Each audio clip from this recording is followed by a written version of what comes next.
সময় কখনো কখনো এমন এক বৃত্ত আঁকে যেখানে অতীতের ক্ষতই হয়ে ওঠে নতুন ইতিহাসের মঞ্চ। যে ম্যাটলাইফ স্টেডিয়ামে একদিন পরাজয়ের অশ্রু ঝরেছিল লিওনেল মেসির চোখে, ঠিক সেই মাঠেই আজ জ্বলছে নতুন স্বপ্নের আলো।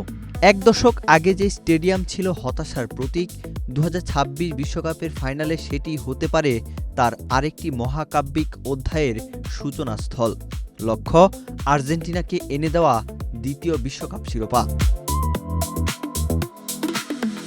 2016 সালের 26শে জুন কোপা আমেরিকার শতবর্ষীয় আসরের ফাইনাল। আর্জেন্টিনা ও চিলির লড়াই গড়ায় টাই ব্রেকারে। রূপায়ণ lake castle, welcome to the land of piece. প্রথম শট নিতে গিয়ে এগিয়ে আসেন অধিনায়ক লিওনেল মেসি, কিন্তু তার শট উড়ে যায় ক্রসবারের উপর দিয়ে। শেষ পর্যন্ত শিরোপা জিতে নেয় চিলি। সেই হার ছিল শুধু একটি ফাইনালের হার নয়, আর্জেন্টিনার ফুটবল ইতিহাসের অন্যতম ট্র্যাজেডি। তার আগে 2014 বিশ্বকাপ, 2015 কোপা আমেরিকার ফাইনালেও হেরেছিল আর্জেন্টিনা। টানা 3টি বড় ফাইনালে পরাজয় মেসিকে ভেঙে দিয়েছিল ভেতর থেকে।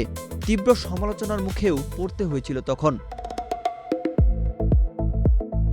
সেই রাতেই তিনি ঘোষণা দিয়েছিলেন, জাতীয় দলের সঙ্গে আমার পথ চলা শেষ।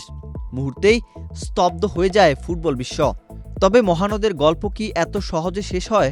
সমর্থকদের ভালোবাসা, সতীর্থদের অনুরোধ আর নিজের অপূর্ণ স্বপ্ন তাকে ফিরিয়ে আনে জাতীয় দলে।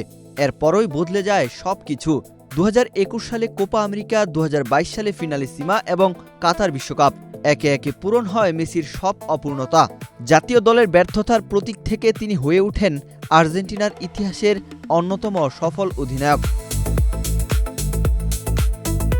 আজ ভাগ্য আবারও তাকে ফিরিয়ে এনেছে সেই ম্যাটলাইফ স্টেডিয়ামে।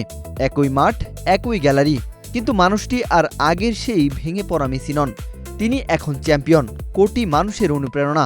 এখন অপেক্ষা শুধু একটাই প্রশ্নের উত্তর জানার, যে মাঠে একদিন কেঁদেছিলেন লিওনেল মেসি, সেখান থেকেই কি এবার হাসি মুখে তুলবেন আরেকটি বিশ্বকাপ ট্রফি?